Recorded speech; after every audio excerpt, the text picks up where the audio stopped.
I pledge allegiance to the flag of the United States of America and to the republic for which it stands, one nation, under God, indivisible, with liberty and justice for all. Thank you all for coming.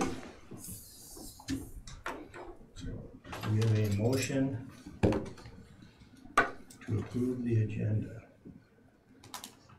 So moved. Okay. Have a second? Second. Discussion? All in favor? Aye. Opposed? Thank you. At this time, we have a resolution for closing the meeting for negotiation strategy. And at the end, we'll close and then we'll come back. So my question on this, I know you just need a resolution, but are we taking up 2 items of business during the closed session? Correct. So That and the doesn't the superintendent's. resolution need to state both items that are going to be Yeah. discussed in closed session? On the Or back, are it's- there Yes. 2 separate resolutions, or can it? I think you just have to state both on it. We have to state both, but it's closed both for negotiation strategy and for, Superintendent. Personnel. right. So can we amend or modify the resolution to include both? Yes. Make a motion if the Mhm. resolution to close is Modified. modified Bless to you. include evaluation or personnel, however, I don't know what's the right way to say it. Performance evaluation. Performance evaluation superintendent. Okay, so we have a motion. Do I have a second? Second. Second made by Gary. Discussion? All in favor? Aye. Opposed? Okay. This time we have public comment.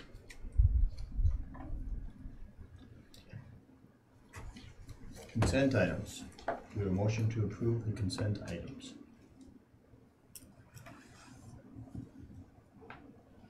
I'll make the motion. Thank you. We got a motion. A second? Second. Second by Ron. Discussion? All in favor? Aye. Opposed? Discussion items. Okay.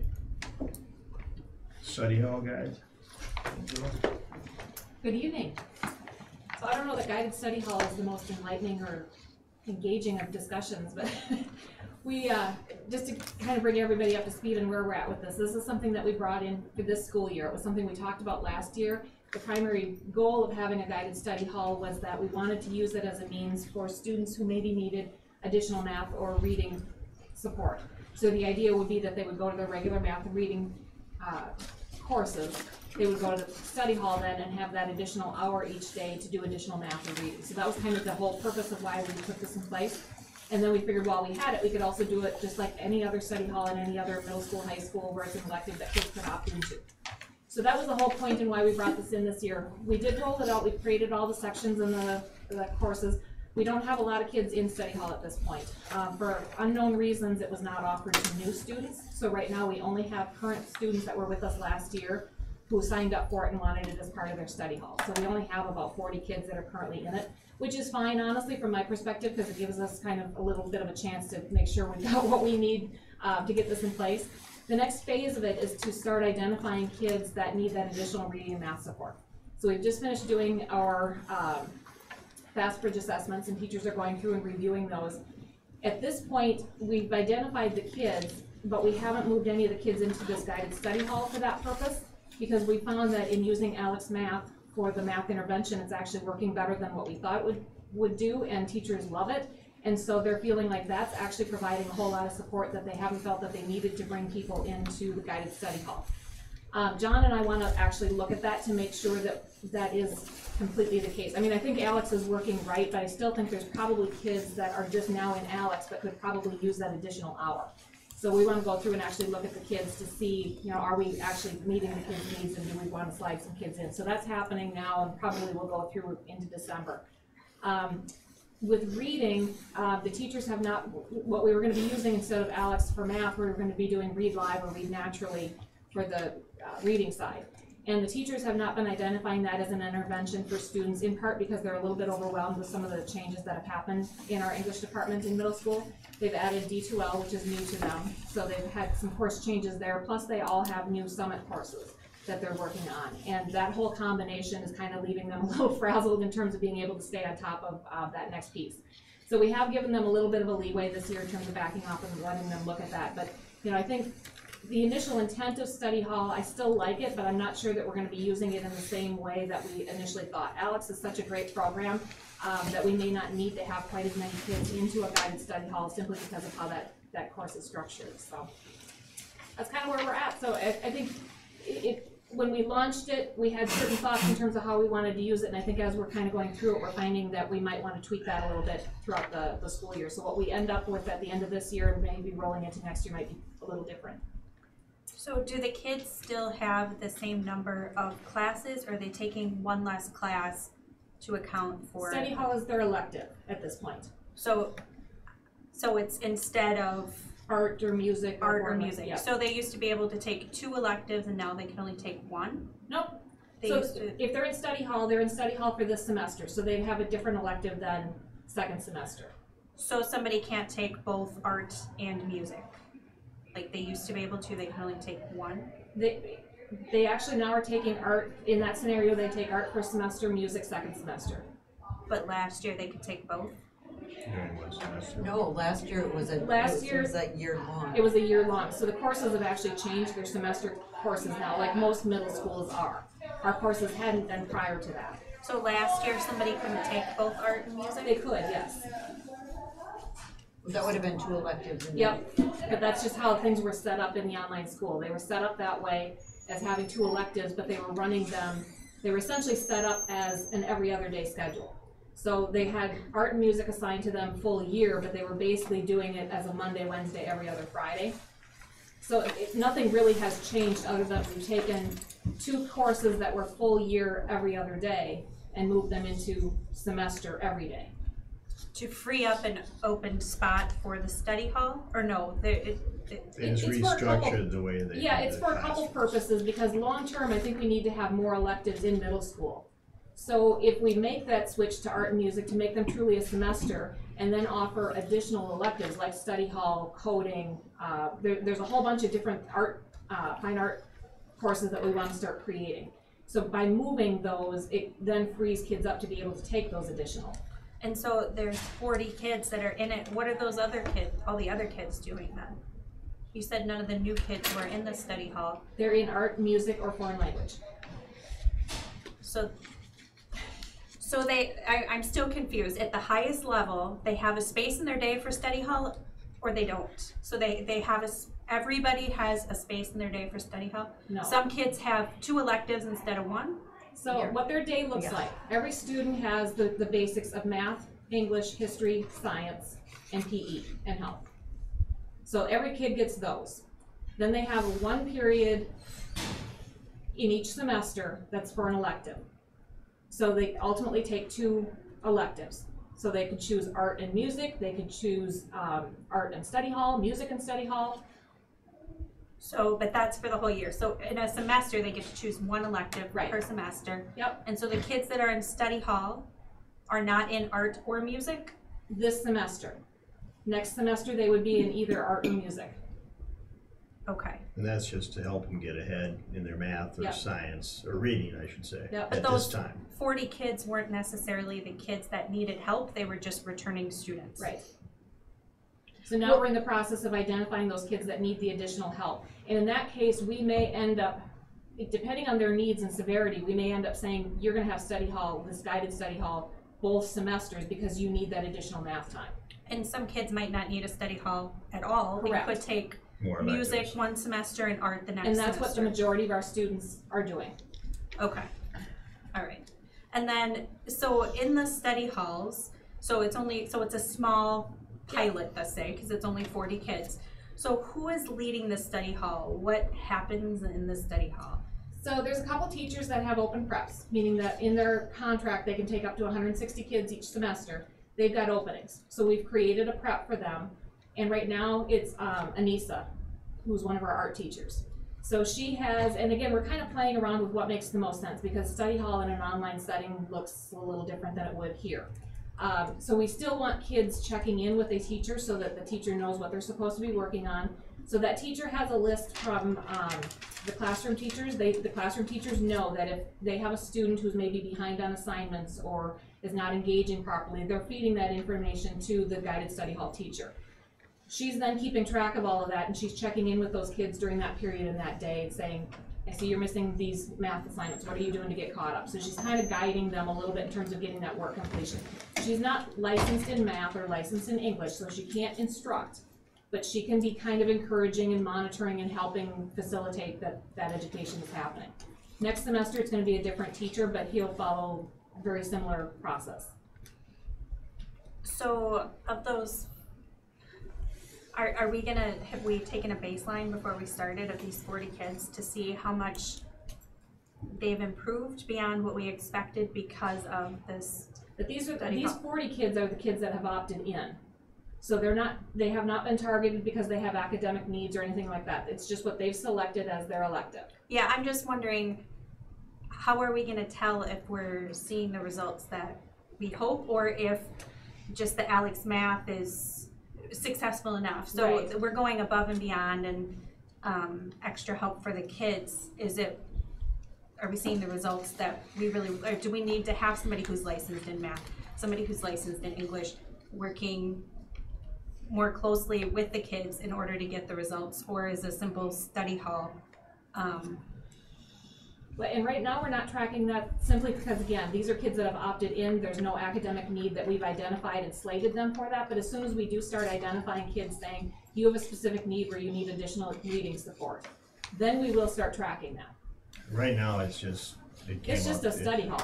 Yeah, when you brought it up before, the whole objective was down the road, this is what we wanna use it for. Yep. We had to get it in place first to see what we have able to do, find the kids that need that extra help, and then start working them into the system to help them. The ones that are in there now are basically the ones that, like you said, opted in. I want a study hall because my personal needs, I need a study hall. Right, yep. Instead of taking something else. So eventually you'll get stats and what you're talking about, maybe track, kids that do need, and this math is not working for them or the reading isn't working for them, then we're gonna say you will need this, and see how that goes, if that helps them with assistance from the teacher that's teaching that course. Exactly. And try to keep them in line, Yep. keep moving ahead. This is kind of a lot like ADSYS, but we couldn't add ADSYS in MNVA without blowing through the special ed cap that the state put on, because we couldn't add that amount of money to our ADSYS application without blowing through our special ed cap. So we're doing this and finding out how it works so that when we do have room and can add ADSYS for MNVA, then we'll have a really structured plan that we can put in that application, and we'll know that we've got room between where we are and where our cap is to add ADSYS. Have you thought of taking some of the newer students and trying to put them in there, or because they're in art or music or whatever, they need to stay in it for the semester?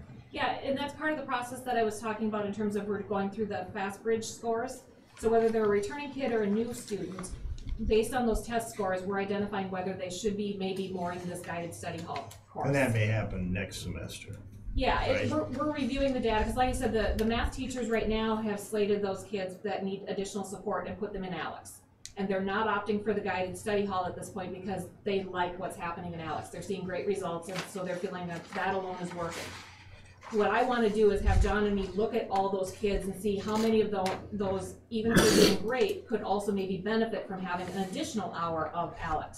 So they're not just doing 1 hour of math and ALEX, they're doing math ALEX and guided study hall ALEX. So we may end up adding some kids just because when we look at the data, we may encourage teachers to have them do both, and then we'll slide those kids in. So Alex isn't the normal math, that's extra math for them. It is. Well, it's just a different curriculum for them. Yes, it's the remedial math course that we're Okay. using. And that is new this year? Or- How, and that's going fantastic. Okay. We started off, and I always get nervous about bringing in new interventions because some are great and some you buy them and teachers don't buy into them, or they're just not what you thought they were going to be. So I was hesitant. We had budgeted for 100 seats, and so I only purchased 50 because I wanted to make sure we were using them first. Those 50 went like that. And so then we, again, we were doing the assessments and we were identifying additional kids, and I was polling to see how many additional kids do you think could benefit. Easily another 50, so we purchased another 50 seats. I talked with Corinne, and we've got some budget things that we can do to make it work. We're adding another 60 seats. So So we may see something by the end of the year as far as Yeah. stats. yep, Cool. yep, and I have that slated. I think next time I come back to present, I don't remember when it is, but when I come back, we'll be talking about Alex, so. Good. So just to launch into this, so this is middle school, not high school, this is just middle school, this guided study hall? Yep. Is there any, and this was as a part of the support, extra support, trying to build extra support into the online for the students who are at risk or have academic needs? Yep, so the guided study hall is just middle school. Okay, Like you said, just because we wanted to try to find some way of supporting students. I think the elementary model works because we've got, it's just a different model. Teachers are able to work more closely with those students. Once you start getting into middle school, high school, that support is not as easily, you're not able to do it just because of the class sizes and that kind of thing. So that's why we added the guided study hall. Alex, we're actually using from grades 4 all the way up through 11. And I think we can even go higher than that. At high school, it's predominantly used for, I hate to even share this stat, but we have kids who have failed. So they're supposed to pass algebra as an 8th grader, Algebra 1. And then when they move into high school, they start geometry in the Algebra 2. Kids who don't pass Algebra 1 in 8th grade, they really still need that. So they end up taking math as an elective, which is what happens all over the place. So the kids that are taking this continuing algebra or essentials algebra in our program, but have failed it multiple times, in the past, we had no other option. If they failed continuing, they had to take it again because we didn't have any other option. So we have a lot of kids that have taken this course over and over, and somehow we think that having them do it multiple times will somehow yield different results. So now we've taken those kids who have failed that course multiple times and slid them into Alex. We're hoping this garners a little bit better success. At middle school, we're treating Alex as truly a remedial course. Again, so kids who are on their FastBridge scores, if they're testing that they're not at grade level, and they're in certain percentage categories, we're sliding them into Alex. It's aligned to standards, but it's written in a way such that it's gonna fill in those holes a lot better than K-12 ever possibly could do. And same thing with 4th and 5th grade. And what we're finding, I actually had teachers come to me we had PD a couple weeks ago, and they came to me and they actually wanted to know, could we use Alex math instead of K-12 math? And I said, probably not, just because of our contract. And I said, but tell me why. And their argument is sound. Their argument is, and I know this, that the K-12 math, because it's aligned to national standards, it's not aligned to Minnesota standards. And so when we actually do our alignment, I know 5th grade, for example, is one course that's probably the worst aligned. It's only aligned like 38%. And so teachers then have to augment all the rest. And so when you're trying to do that, when your curriculum is not really aligned to what kids need to master, versus having something like Alex that is tied completely to standards and kids love, and we're starting to see some success, I can see why teachers are advocating for that.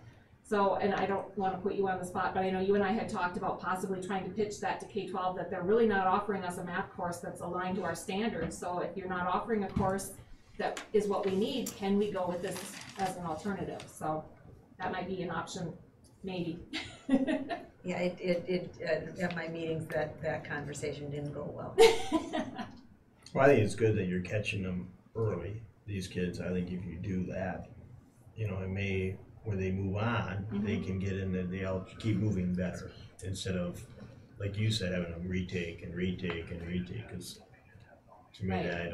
I think they just get glossy-eyed and forget about it. Yep. And Alex is open at 3rd grade level as well. We're not using it at this point, but I think that might be a good thing because honestly, by the time, if they're struggling in 4th and 5th grade, it's because of the 3rd grade skills. And so if we can catch them even earlier, I think that would be better. No, yeah, for sure. The earlier the better. I think Yep. we can And get them that's back on also track. why we thought it was necessary to really try this in middle school, because those middle school kids that get behind when they get to high school, Yeah. Well, it's just all, it's too flounder, late. Yeah. right, so that we're trying to catch as many as we can as early as we can. And FastBridge is, will catch both math and reading? Yep. Yes. And so, and you're not doing, what's happening with the reading again? with So this? reading, the alternative for Alex at the reading level, we're gonna try Read Naturally. Okay, It's called Read Live when you go with the online version, but everyone knows it as Read Naturally. We've used it in elementary for, 8 years, and it works beautifully. We love it. okay. We've rolled it out to the middle school this year, and it's like anything new. I think they're just taking some baby steps, plus they have so many other things with the new courses they're trying to deal with. Okay. And the summit courses that they're now using are supposed to have the capability of diagnostic and leveling the curriculum for the students, but they're still working the bugs out of the summit courses. That's a very nice way of saying what is happening. And the summit is a curriculum, it's, A summit is their new courses. K-12s? K-12s. It's, this year in putting the middle school curriculum on D2L. So they finally got rid of the OLS for the old OLS. Well, they were supposed to. Some of their courses are the old OLS courses that they just kind of repurposed Yeah. on D2L, but they said the goal is to get all of these new courses, and they're called Summit because of the diagnostic capability, because of the capability to differentiate and to really utilize all the aspects of D2L by pinpointing what the student needs within the curriculum and being able to assign it in a way that's manageable for the teacher. and are these courses aligned with Minnesota standards? To about the same level. So in English, it's 88%. aligned because we're using Common Core. Mhm. So those are aligned. Math, they're aligned similarly to what the OLS courses are. You have to remember that in Minnesota, our 8th graders have to take Algebra 1, and Algebra 1 cannot be a high school elective, and that is not the case in most states. In most states, Algebra 1 is still a 9th grade class. Algebra 1 is still a high school class. In Minnesota, it cannot be, and so everything gets ratcheted back, which is why the 5th grade has so many holes, because it's 4th and 5th grade in Minnesota where you really start ratcheting up the skills, and that's where you start seeing the gaps and the holes. The 7th grade alignment is also very problematic because in Minnesota, 7th grade is really heavy on proportions and the application of proportions. And the curriculum for K-12 gets into proportions a little bit more in 8th grade, but then really hits it in 9th. And so it's that 2-year gap. And so are the teachers having to augment the curriculum a lot themselves?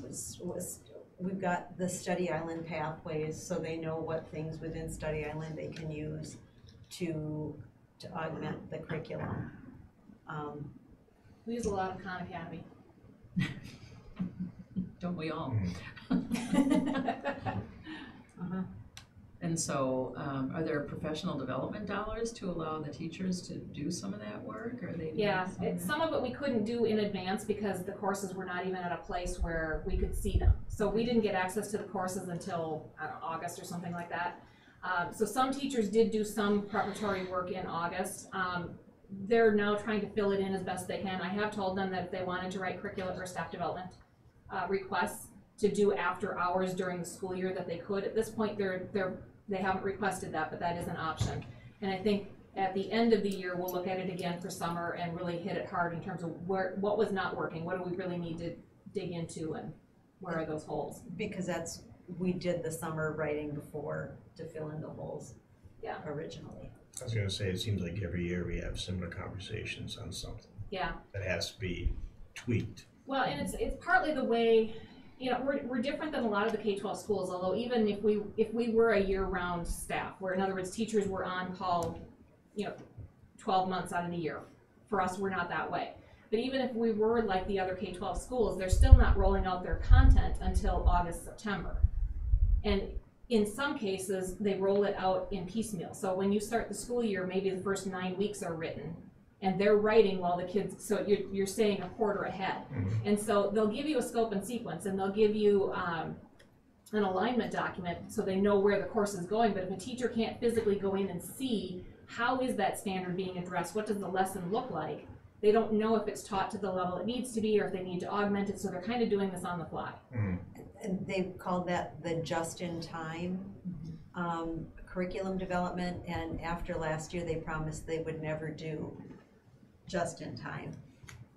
So we're pushing them to not do it again? Which is why there were some courses that were supposed to be summit courses for the middle school that didn't get rolled out because they decided that they would rather not roll them out this year than to put the teachers through that same, okay, here's 6 weeks of the course, here's another 2 weeks, here's another 3 weeks, oh wait, we've got to take a week of that one back. So this is happening at more than MNVA though, this is happening in all Every K-12 Every schools. K-12 school. And so you recently had staff development, did you work on this, or how did that go? Or, We did sort of.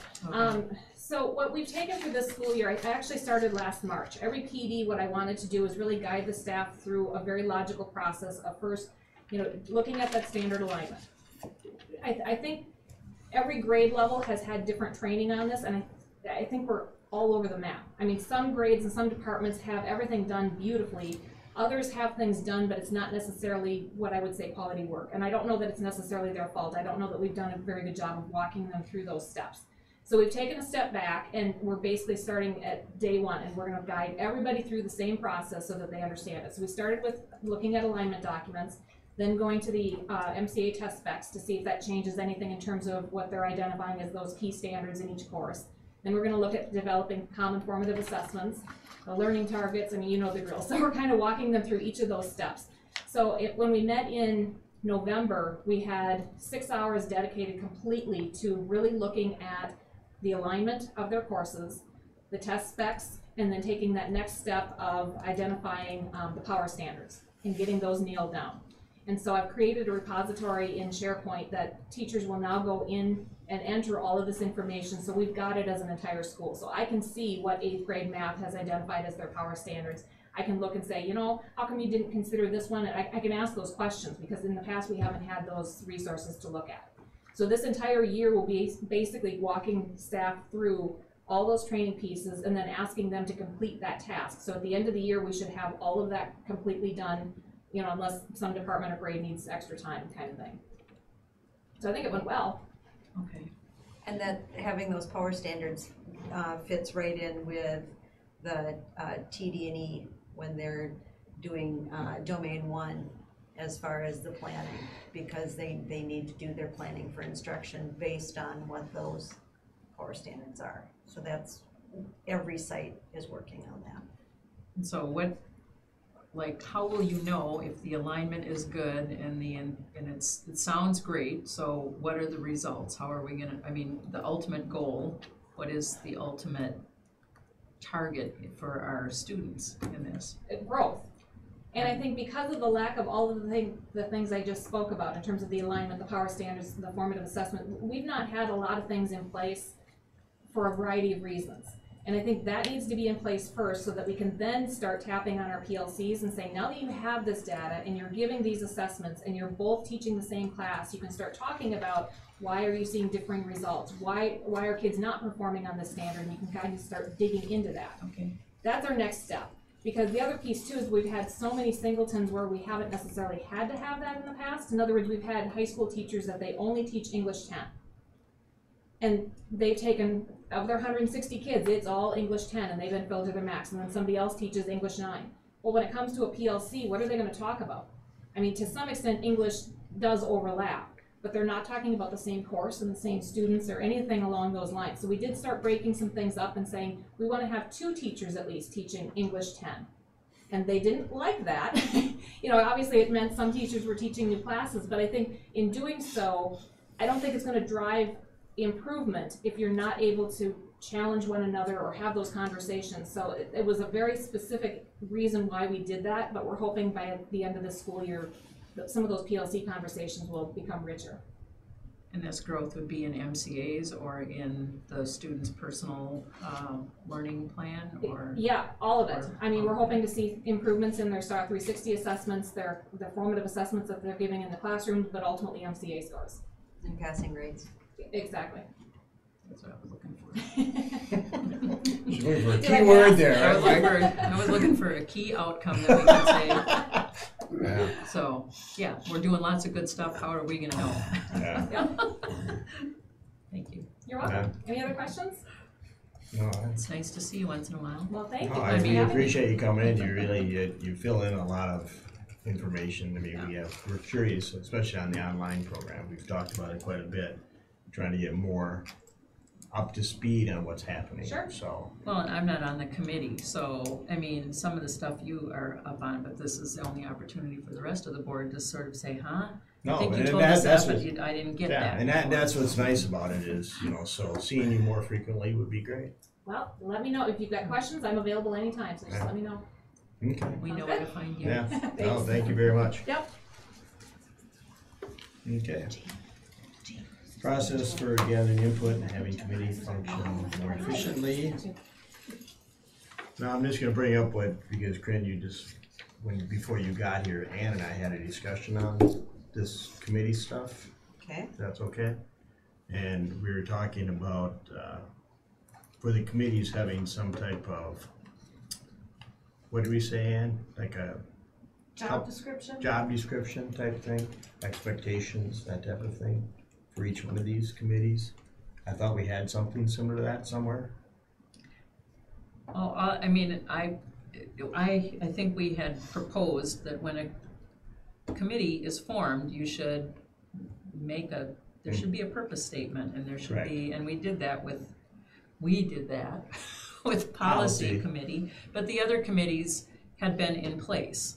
And I just don't think it's a bad idea to sort of, at one of those initial meetings, say, what is the point, what is that? I agree with you, that's what I'm saying, I think that would be a great idea, to have each one of them have some type of, something in place that states that. Yeah, That way we have some guidance on what we have an idea, like we're on the facilities, so Gary and I kind of know what we want to see when we bring it up to you guys, but I think we should have some statement that says, this is where we want to go.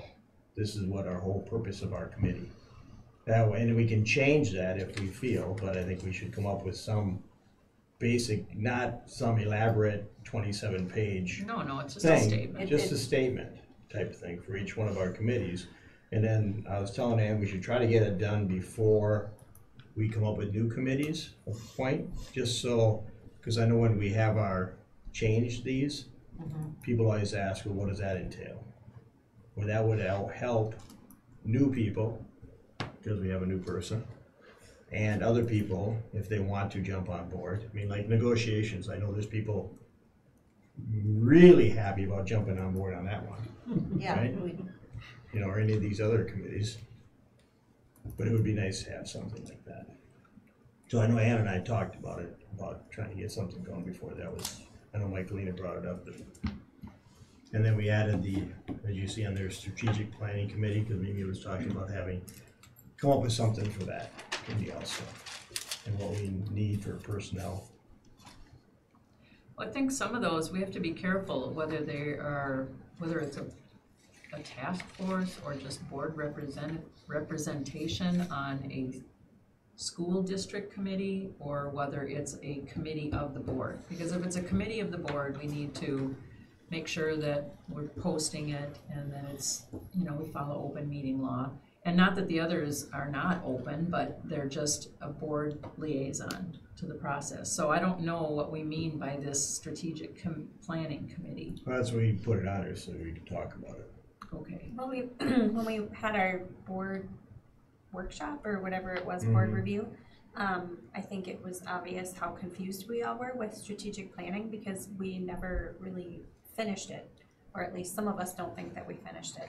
We don't have a concrete piece of Okay. paper saying, these are our top goals and these are the things that we wanna see happen. And instead of us trying to flounder as a board, having a couple people from the board try to keep the ball rolling to get it done. Cause I think our chances are very slim to none if we continue to try to do it as a whole board. Cause it just doesn't get the attention it deserves, we push it off. Where if we have a couple people who are responsible for, you know, keeping the ball rolling and bringing it back to the board for discussion quarterly or whatever, then we would have a higher likelihood of success of actually getting it complete. So then I still don't know if it's a committee or what the criteria or parameters are for a task force or some committee that's working on something, because everything in MSBA, I've never seen a school district with a strategic planning committee.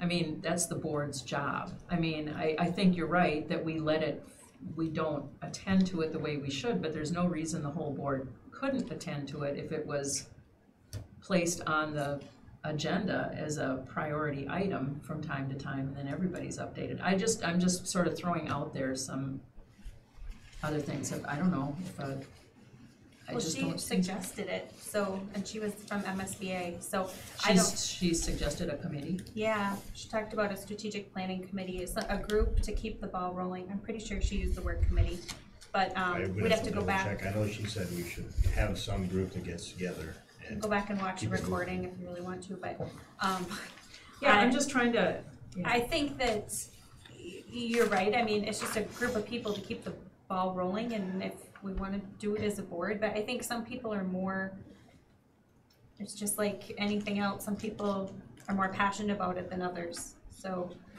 if you could have some people that are more passionate about getting it done, work on it, And that I, makes sense. So what do my we? same question as far as, what do you feel that the strategic plan is so far? Because we've got 3 different, and I sent them out, the 3 different kind of components.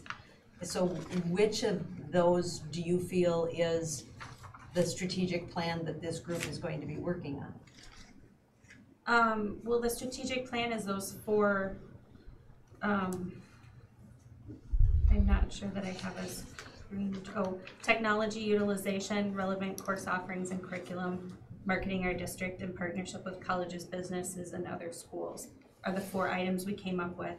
And then keeping it simple, these are the few things under those that the board is most concerned about.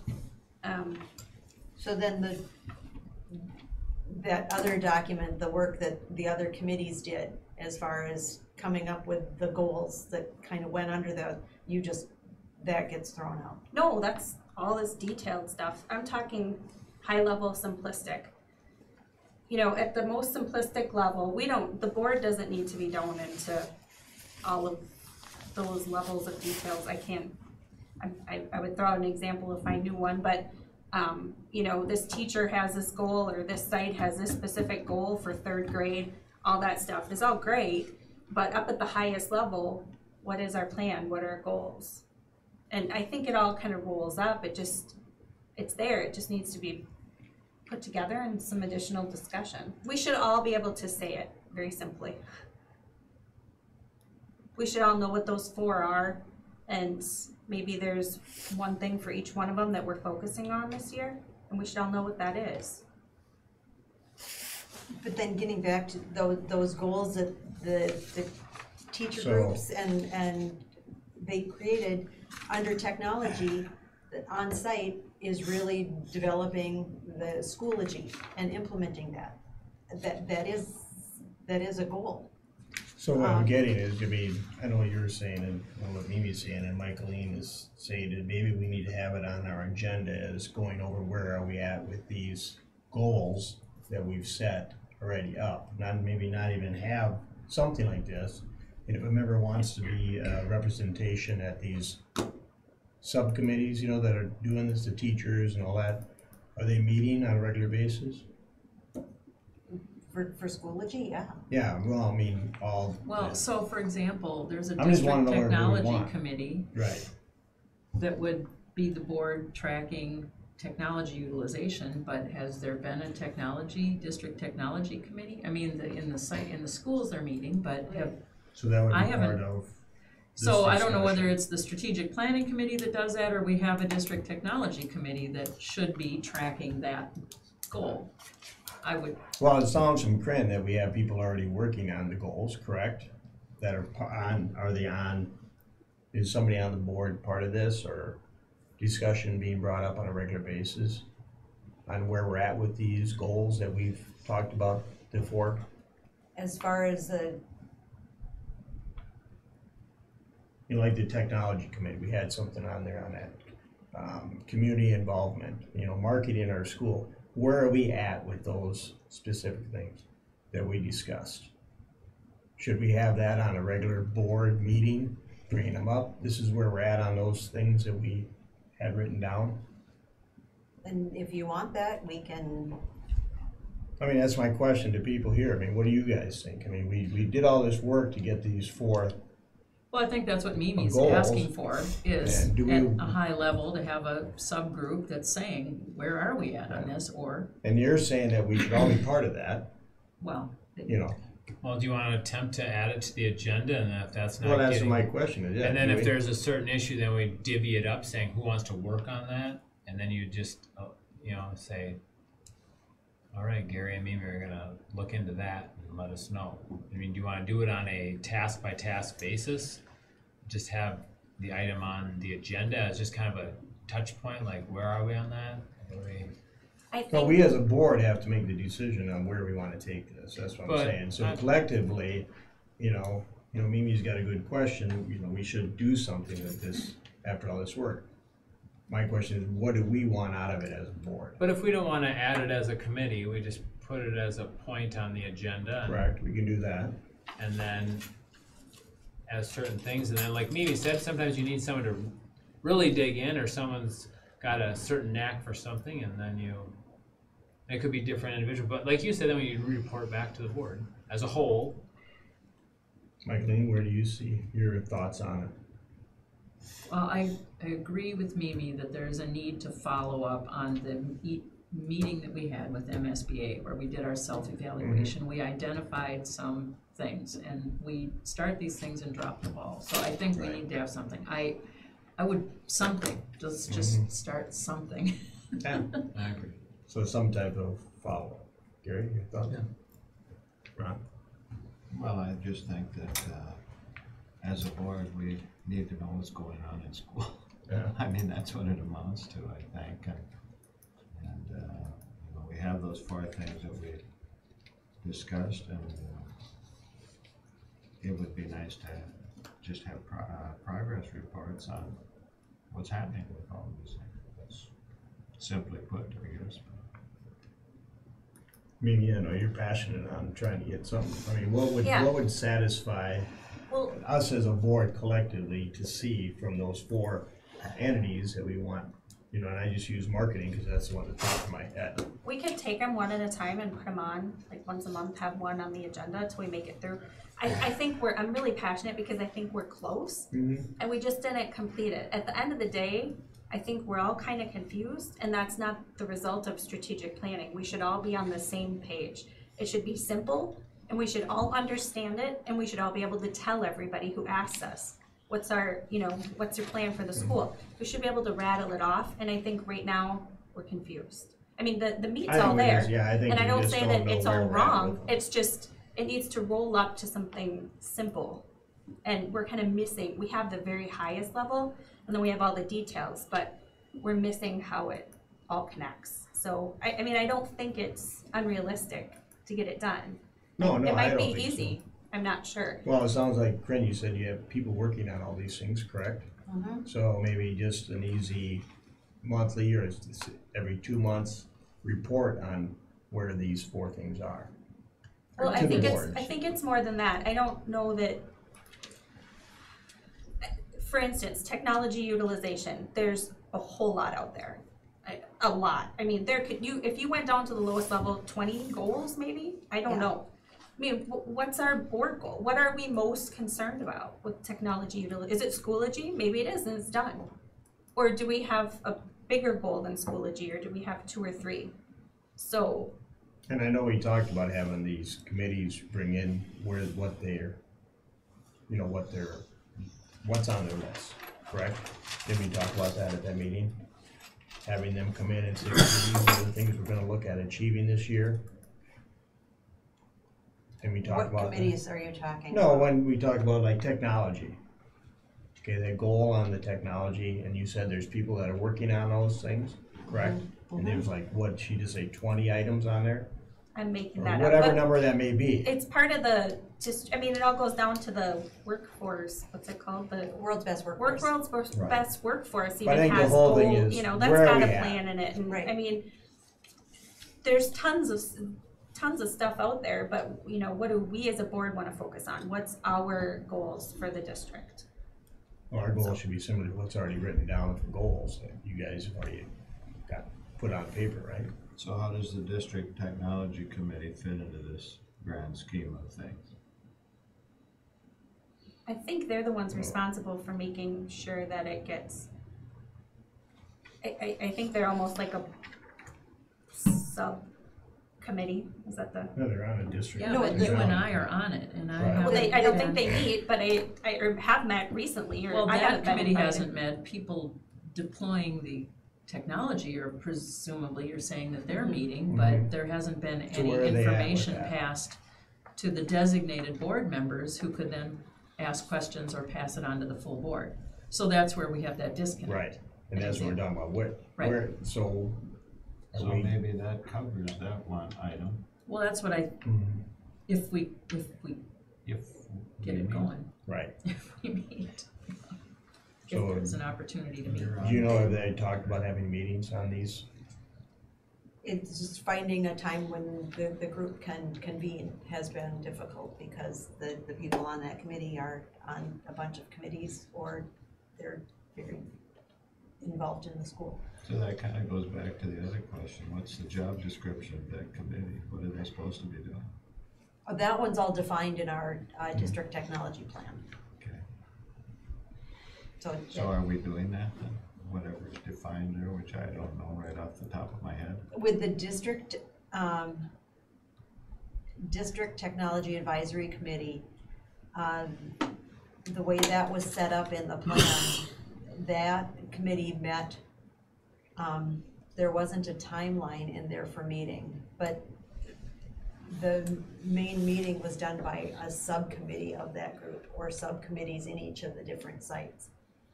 And then that large committee would meet, not as frequently.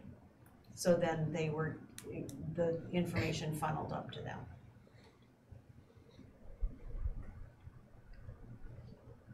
And then what do they do with it? That's, they met, that group met to actually create the goals that the subcommittees are working on. And where's the subcommittee, how are the goals going? I think that's kind of the question. How is everything being handled? And I know you said they don't have time for a specific meeting. Who's in charge of that group that's working on the technology that could walk in here and say, this is what we're working on, this is where we're at, this is what we talked about? I'm not sure, that's awful, but I'm not sure I don't know if that committee actually elected a chair or not. Well, I haven't. We're confused. Mhm. Mimi, Yeah. Mimi nailed it. I think we just need to talk about Now, it. why don't we? Yeah, I think so Okay. anyway. And so I Well, guess start- the question is, do you wanna do it in a board setting like this and keep talking about it, or do you know, and that's fine, and we can tackle one at a time, but I think there's gonna maybe need to be some work done outside the, I'm sure there is, but Board I like table. the idea of, we have these 4 things. You Mhm. could put one on once a month. That means you'd be visiting them 3 times a year. That's, seems appropriate, and it's better than trying to tackle all 4 of them. It separates them out a little bit. And you still wanted the topics from MSBA, those, each meeting, that's why I've got one of those on this meeting. Well, I think that whatever we had as takeaway items, we should follow up on and do. Right, so that, I'm just verifying that you want that on as we're getting through those. Yeah, like Mike and Lee just said, maybe just have one every, Well, wait a second, are we talking about the 4 focus areas, or now are we talking about what we've identified for the work of the board? Good question. Because I was thinking the 4 focus areas. Yeah. And then whatever off this fits in, or whatever aspects of the board evaluation that Right, fit yeah. into that's where we would bring those up. right. That's how I'm, And that's why I was Yeah, asking so I for think we do- clarification, so Take the 4 focus areas. the 4 focus areas and then, we'll figure out what goes in there. I Right. mean, or whoever is, it's not, that's part of the conversation. Right. so, and that's why I'm asking. No, So no. you don't want the MSBA as a separate bullet point anymore, as I have on this agenda. Yeah, I'd say we start with the 4 focus points. It's gonna be we'll probably change it 17 times in the next. No, we're not going to. Just joking. Okay, Well, I mean, okay, so if this was self-evaluation, maybe a 5th bullet is board, progress on our own goals. Some of the things would fall into that. I don't know. I mean, I think that not all of these maybe fit. There are things that we discussed that we realized we needed to improve communications, we need to improve some processes. One was a chain of command, right? Just documenting it. I don't Yeah. know that that needs to wait for, I don't know that that fits in our strategic plan. It's just something we need to do.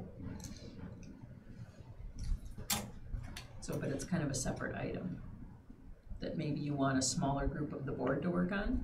Well, I don't care. I just don't want to lose it. We went to all that work and I felt like it was good discussion, and I don't want to lose those items. I think we'd be a better board for having that in place. well, why don't we sit down, Corinne, you and I, come up with how we can align this so it's a little smoother. Take it, those focus areas, and then bring it back to the board at the next meeting. Okay. It's kind of an idea, take what you guys have said, and then throw it on the table, shuffle it around, and then line it back up. You know what I mean? Right? If I find one more cent from my 2 cents, can I throw it your way? Yep. Okay. Anybody have any thoughts or suggestions, fine. But Corinne and I'll take that information together, what we just talked about, and try to come up with a way of putting it into the board package. So it streamlines it, so we're all up to date on where we're at with all these goals. So issues get looked at. Right. On a regular basis. Yeah, 3 times a year that plan. So it's not overwhelming, but we know where we're at. Kinda like what we do with the principals, type of thing. Okay, any other questions on that? So on this topic item, as it's listed, having committees function more effectively, going back to what we talked about in the board evaluation, I would like to make sure, I feel like some committees are functioning better than others. I think facilities functions really well, for instance, but some of the other ones don't function as well, and they're ones I'm on. And I think that, we need to definitely schedule enough prep time. Like for finance, we need to make sure we've met far enough in advance so we have time to ask questions and really meet and do our research before. If we just simply review before a board meeting, it was kind of pointless to even have the committee meeting, because we're just reviewing at that point. Well, that's why we're having the next one on the 30th. Right, so we need to make sure, that we always do that, and so then that these committee meetings are meant to have review and tough questions and all that stuff, and really have a good discussion, maybe back and forth questions, and that sort of thing happen before we come to the board meeting, and I feel like that doesn't always happen. So I think that's part of what. Well, that's when we have the meeting, that's when we bring it up. Say, let's schedule this 2 weeks prior to our bringing it to the board type of thing, so we can get those get everything aligned properly, have all the information you need prior to the meeting. So we just have to be more efficient on how we align our meetings before we meet the board. So we'll just have to fix that part. Makes sense, Ron? Okay, anything else? Okay, moving right along, old business, items for discussion and approval, signage. Well, that didn't happen. Winona's playing football, and Craig, who's the sign guy, is watching his son play, and that's important. So he didn't have he wasn't at the facility meeting today to talk about the district signage. So Crystal Savota, who's our Honor Society advisor, is going to be contacting him to find out when he can come in, because those signs are still an Honor Society project. They presented it, two of those representatives to the awards ceremony, and so it's making progress. Mm-hmm. And they're anxious too. The students have been working hard on it and want to see the finished result. But they had a nice display for that on like a PowerPoint presentation. It just still hasn't been. Then they showed their process of, as we've seen, about going from in the ground. Anyway, So It's moving along. it's moving along. it'll be on the agenda in the future. Yeah. Yes. Yeah, as soon as we get it set up, we'll communicate. Okay, policies for second reading. Michaeline, do we need to go through those again, or are they Weren't ready to any be approved? changes. There weren't any changes from what was in place. So we have a motion to approve policy 302 and 305. I'll make the motion. Have a second? Second. Second by Ron. Discussion on them? All in favor? Aye. Opposed? New business. Items where we don't have anything underneath that. We have no new business announcements, important events, truth and taxation. Our next meeting is the Truth and Taxation, and we will also swear in our new member at that meeting. Let's get Nancy. The MSBA Leadership Conference is scheduled for 11th and 12th.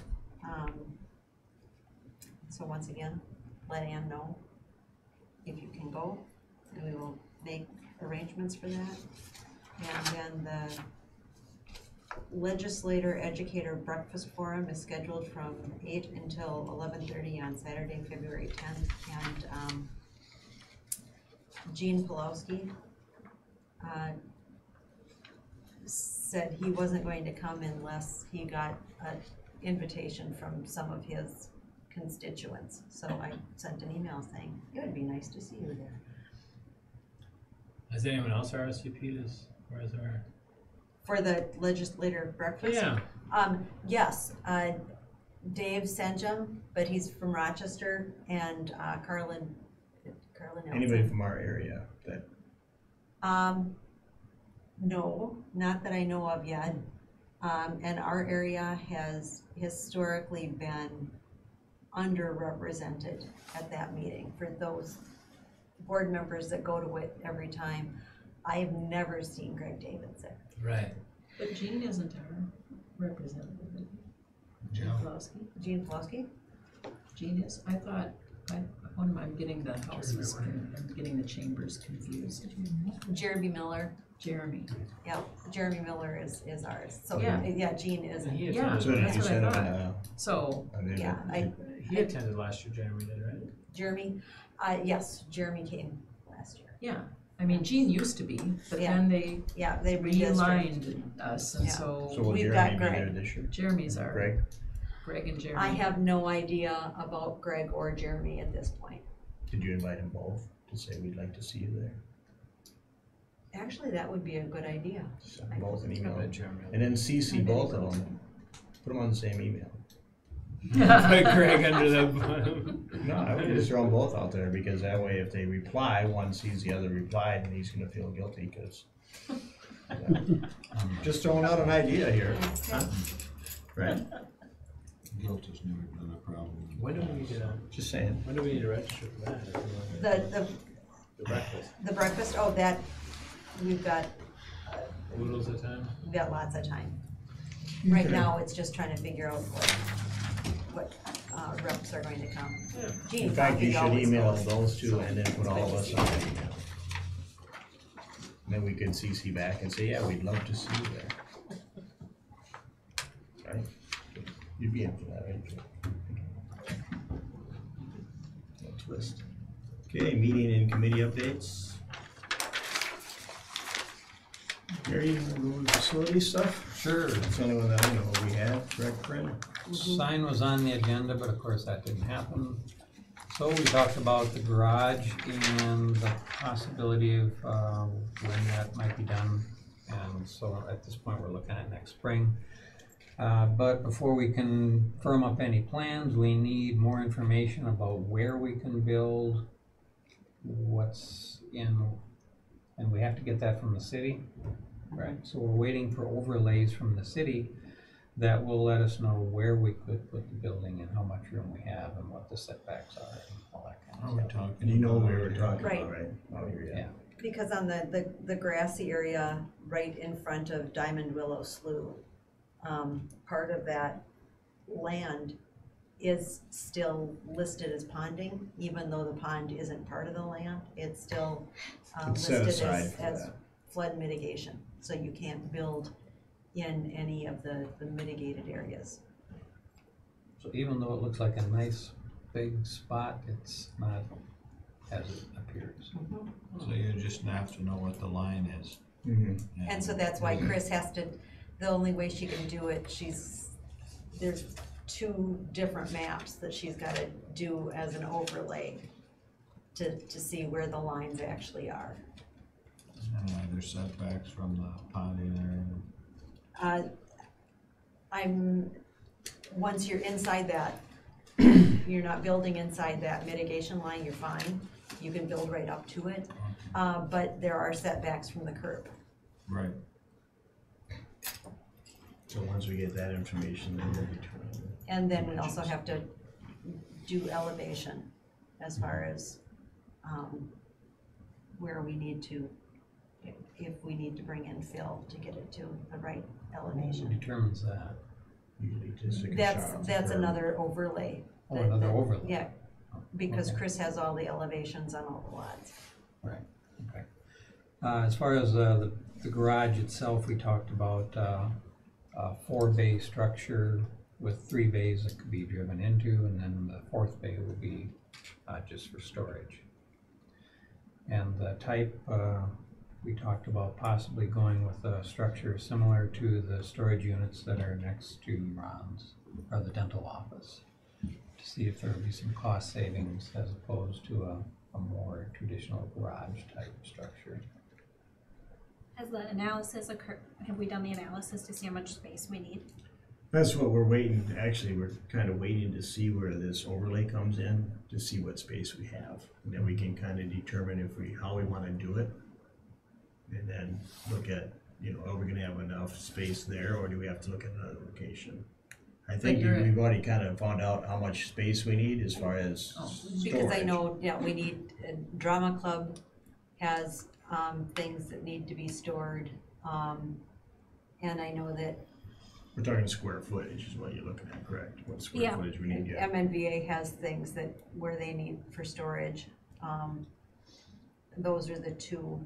And then Todd brought up a good idea today, I don't know if you were gonna bring that up, Go ahead. on taking some, because at the grade school, the garage behind there is heated. So taking the stuff that's in there that doesn't need to be in a heated facility, and then move it to this one, and then put stuff that needs to be in a heated facility over there. Because that would save money on this building if we don't have to heat it at all. Because there may be fewer items that we need in a heated location. So that may change our space needed. So I think they're gonna check that out for us to find out for sure. And we also talked about the possibility of paving this lot out here up to the new facility, and maybe at the same time looking at paving the student parking lot. I'll get quotes on it. Well, That's a possibility. Possibility. Those are things we talked about. Yes. well, you know, as you guys know, in the committee meeting, we want to look at down the road. You know, what we, 5-7 years from now, where do we want to see? You know, we still want to see that cafeteria part of the grade school. You know, what's that gonna cost us? We know it's about $1.2 million, I think is the last quote. Well, where are we gonna get that money? Well, we can't do anything for probably the next 7 years. But as you know, with any project, 5 years from now, we better start lining up our ducks. You know, getting design, getting cost, material, quotes, all that stuff has to be done in a period of time. So like Gary was saying, when we're in the meetings, you know, let's look, step it out. What do we need to have done? And when do we need to get that information? Right. And as far as paving, you know, monies, you know, we have certain monies set aside. And what can we use it for? Quinn's gonna get some more information for us and Gwen, so we can talk about, we have X amount of dollars we get every year for Quinn, Long-term facility long-term maintenance. facility. We're using part of that is already allocated, but we're gonna have chunks of it available. And like I said, let's look at what we'd like to see done, like Gary was saying, the paving. And maybe we can take that chunk that we have available and apply it over a period of time towards other things that we need done.